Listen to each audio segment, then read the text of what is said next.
କ'ଣ ଆପଣଙ୍କୁ କେହି ଅପମାନ କରିଛି? କେହି କହିଛି ଆପଣଙ୍କ ଦ୍ୱାରା କିଛି ହେବନି?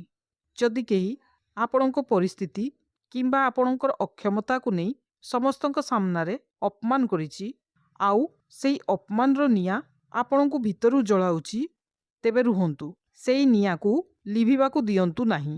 ଆଜି ମୁଁ ଆପଣଙ୍କୁ ଆଚାର୍ଯ୍ୟ ଚାଣକ୍ୟଙ୍କ ସେହି ଗୋପନ ରଣନୀତି ଜଣାଇବି, ଯାହା ଶିଖିଗଲେ ଦୁନିଆ ଆପଣଙ୍କ ସାମ୍ନାରେ ମୁଣ୍ଡ ନୁଆଇବାକୁ ବାଧ୍ୟ ହେବ। ମନେ ରଖନ୍ତୁ, ଦୁର୍ବଳ ଲୋକ ଅପମାନର ବଦଲା ପାଟିରେ ନିଅନ୍ତି, କିନ୍ତୁ ବୁଦ୍ଧିମାନ ଲୋକ ସଫଳତାରେ ନିଅନ୍ତି। ଚାଣକ୍ୟଙ୍କ ରଣନୀତିକୁ ଯଦି ବୁଝି ଯାଉଛନ୍ତି, ସଫଳତା ନିଶ୍ଚିତ। ଆପଣଙ୍କ ପ୍ରଥମ ପଦକ୍ଷେପ ହେଉଛି ଶୂନ୍ୟ ପ୍ରତିକ୍ରିୟା, ଜିରୋ ରିଆକ୍ସନ୍।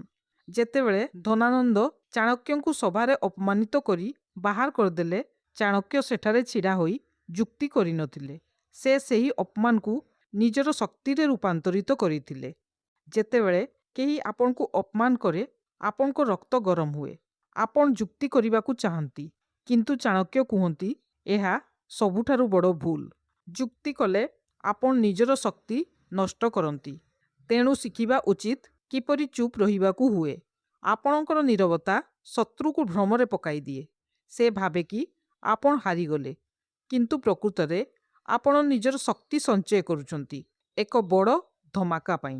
ତେଣୁ ପ୍ରଥମ କାମ ହେଉଛି ନିଜ କ୍ରୋଧକୁ ଚିତ୍କାରରେ ନୁହେଁ, ନିଜ କାମରେ ବ୍ୟବହାର କରନ୍ତୁ। ରଣନୀତି 2, ଆତ୍ମସମୀକ୍ଷା। ଏକାନ୍ତରେ ବସି ନିଜକୁ ପଚାରନ୍ତୁ, ସେହି ବ୍ୟକ୍ତି ଯାହା କହିଲା ସେଥିରେ କ'ଣ କିଛି ସତ୍ୟତା ଅଛି? ଯଦି ଅଛି, ତେବେ ରାଗନ୍ତୁ ନାହିଁ, ବରଂ ନିଜକୁ ସୁଧାରନ୍ତୁ। କାରଣ ଆପଣଙ୍କ ଦୁର୍ବଳତା ହିଁ ଶତ୍ରୁକୁ ସୁଯୋଗ ଦିଏ। ଯଦି ସେହି ଅପମାନ ସମ୍ପୂର୍ଣ୍ଣ ମିଛ, ତେବେ ତାକୁ ମସ୍ତିଷ୍କରୁ ବାହାର କରିଦିଅନ୍ତୁ। ଅଳିଆକୁ ମୁଣ୍ଡରେ ରଖିଲେ ଦୁର୍ଗନ୍ଧ ହୁଏ, ସେହିପରି ଖରାପ କଥାକୁ ମନରେ ରଖିଲେ ନିଜର ହିଁ କ୍ଷତି ହୁଏ। ଅପମାନକୁ ଆଘାତ ଭାବେ ନୁହେଁ, ଏକ ଚ୍ୟାଲେଞ୍ଜ ଭାବେ ଗ୍ରହଣ କରନ୍ତୁ। ରଣନୀତି 3, ସାମ୍ରାଜ୍ୟ ଗଠନ। ଚାଣକ୍ୟ ନିଜ ଅପମାନର ବଦଲା ନେବା ପାଇଁ ବର୍ଷ ବର୍ଷ ଧରି ଧୈର୍ଯ୍ୟର ସହ ପ୍ରସ୍ତୁତି କରିଥିଲେ। ଆପଣଙ୍କୁ ମଧ୍ୟ 3ଟି ଜିନିଷ ଉପରେ କାମ କରିବାକୁ ପଡ଼ିବ: ସ୍ୱାସ୍ଥ୍ୟ, ଜ୍ଞାନ ଏବଂ ଅର୍ଥ। ପ୍ରଥମ ସ୍ତମ୍ଭ ହେଉଛି ସ୍ୱାସ୍ଥ୍ୟ। ଚାଣକ୍ୟ କୁହନ୍ତି, ଏକ ସୁସ୍ଥ ଶରୀରରେ ହିଁ ଏକ ସୁସ୍ଥ ମସ୍ତିଷ୍କ ବାସ କରେ। ଯଦି ଆପଣ ଶାରୀରିକ ଭାବେ ଦୁର୍ବଳ, ତେବେ ଆପଣ ଶତ୍ରୁର ମାନସିକ ଚାପ ସହିପାରିବେ ନାହିଁ। ନିୟମିତ ବ୍ୟାୟାମ ଏବଂ ଖାଦ୍ୟପେୟ ଉପରେ ନିୟନ୍ତ୍ରଣ ରଖନ୍ତୁ। ଶରୀରରେ ଏମିତି ଶକ୍ତି ଏବଂ ଆଖିରେ ଏମିତି ତେଜ ଆଣନ୍ତୁ, ଯେମିତି ଆପଣଙ୍କୁ ଦେଖିଲେ ହିଁ ଶତ୍ରୁ ଅଧା ହାରିଯିବ। ଦ୍ୱିତୀୟ ସ୍ତମ୍ଭ ହେଉଛି ଜ୍ଞାନ। ଅସ୍ତ୍ରଶସ୍ତ୍ର କେବଳ ଶରୀରକୁ ହରାଇପାରେ, କିନ୍ତୁ ଜ୍ଞାନ ସାମ୍ରାଜ୍ୟ ଜିତିପାରେ। ଆପଣ ଯେଉଁ କ୍ଷେତ୍ରରେ ଅଛନ୍ତି ସେଥିରେ ଏକ୍ସପର୍ଟ ହୁଅନ୍ତୁ। ବହି ପଢ଼ନ୍ତୁ, ନୂଆ ସ୍କିଲ୍ ଶିଖନ୍ତୁ ଏବଂ ଦୁନିଆର ଗତିବିଧି ଉପରେ ନଜର ରଖନ୍ତୁ। ମନେ ରଖନ୍ତୁ, ଜ୍ଞାନୀ ବ୍ୟକ୍ତି ସବୁଠାରେ ପୂଜା ପାଏ ଏବଂ ଜ୍ଞାନ ହିଁ ଆପଣଙ୍କୁ ସବୁଠାରୁ ଶକ୍ତିଶାଳୀ ରଣନୀତିକାର ରୂପେ ଗଢ଼ି ତୋଳିବ। ତୃତୀୟ ସ୍ତମ୍ଭ ହେଉଛି ଅର୍ଥ। ଚାଣକ୍ୟଙ୍କ ମତରେ ଅର୍ଥ ବିନା ଧର୍ମ ଏବଂ କର୍ମ କୌଣସିଟି ସମ୍ଭବ ନୁହେଁ। ଆର୍ଥିକ ସ୍ୱାଧୀନତା ପାଇଁ କାମ କରନ୍ତୁ। ଯେତେବେଳେ ଆପଣ ସମ୍ପନ୍ନ ହେବେ, ଦୁନିଆ ଆପଣଙ୍କ କଥା ଶୁଣିବାକୁ ବାଧ୍ୟ ହେବ। ଅର୍ଥ କେବଳ ବିଳାସ ପାଇଁ ନୁହେଁ, ବରଂ ନିଜର ସୁରକ୍ଷା ପାଇଁ ଏବଂ ପ୍ରଭାବ ବିସ୍ତାର କରିବା ପାଇଁ ଆବଶ୍ୟକ।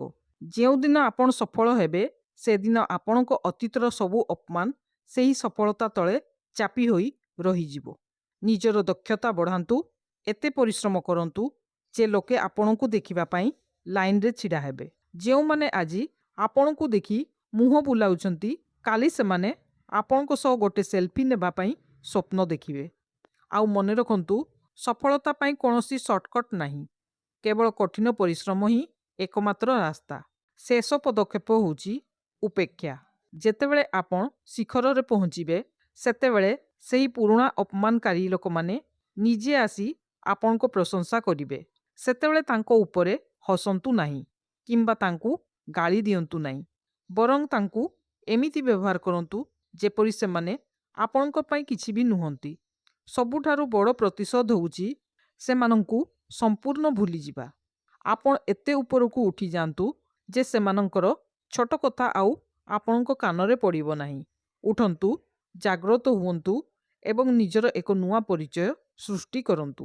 ସଫଳତା ନିଶ୍ଚିତ, ମନେ ରଖନ୍ତୁ, ଚାଣକ୍ୟଙ୍କ ଅନୁସାରେ true revenge is not breaking the other person's legs, it is climbing so high that they have to break their neck just to look at you. ଅର୍ଥାତ୍ ପ୍ରକୃତ ପ୍ରତିଶୋଧ ଶତ୍ରୁର ଗୋଡ଼ ଭାଙ୍ଗିବାରେ ନାହିଁ, ବରଂ ନିଜେ ଏତେ ଉଚ୍ଚତାକୁ ଯିବାର ଅଛି ଯେ ଦୁନିଆ ତୁମକୁ ତଳୁ ଉପରକୁ ଚାହିଁବାକୁ ବାଧ୍ୟ ହେବ। ଫ୍ରେଣ୍ଡସ୍, ଶତ୍ରୁକୁ କିପରି ପରାସ୍ତ କରିବେ? ଶତ୍ରୁ କେଉଁ ଏଙ୍ଗେଲରେ ଭାବେ, ଶତ୍ରୁ ଆପଣଙ୍କୁ ହରାଇବାକୁ କିପରି ପ୍ଲାନ୍ କରେ, ତାର ସବୁ ଚାଲ କିପରି ଜାଣିବେ, ଏସବୁକୁ ନେଇ ଗୋଟେ ପୁରୁଣା ଭିଡ଼ିଓ, ଚାଣକ୍ୟଙ୍କ 8ଟି ନୀତି ଯାହାଦ୍ୱାରା ଶତ୍ରୁ ଆପଣଙ୍କ ପାଖରେ ନତମସ୍ତକ ହେବ, ଏହି ଚ୍ୟାନେଲରେ ଉପଲବ୍ଧ ଅଛି। ଭିଡ଼ିଓଟି ପୁରୁଣା, ତେଣୁ ଟିକେ କମ୍ପ୍ରମାଇଜ୍ କରିନେବେ, କିନ୍ତୁ ତା ଭିତରେ ଜ୍ଞାନ ସବୁବେଳେ ନୂଆ। ଭିଡ଼ିଓଟି ଦେଖନ୍ତୁ ଏବଂ ଶତ୍ରୁକୁ ହରାଇବାର ନୀତି ଜାଣନ୍ତୁ। ଲିଙ୍କ ଆପଣ କମେଣ୍ଟ ସେକ୍ସନରେ ଆଉ ଏଣ୍ଡ ସ୍କ୍ରିନରେ ପାଇପାରିବେ। ଧନ୍ୟବାଦ।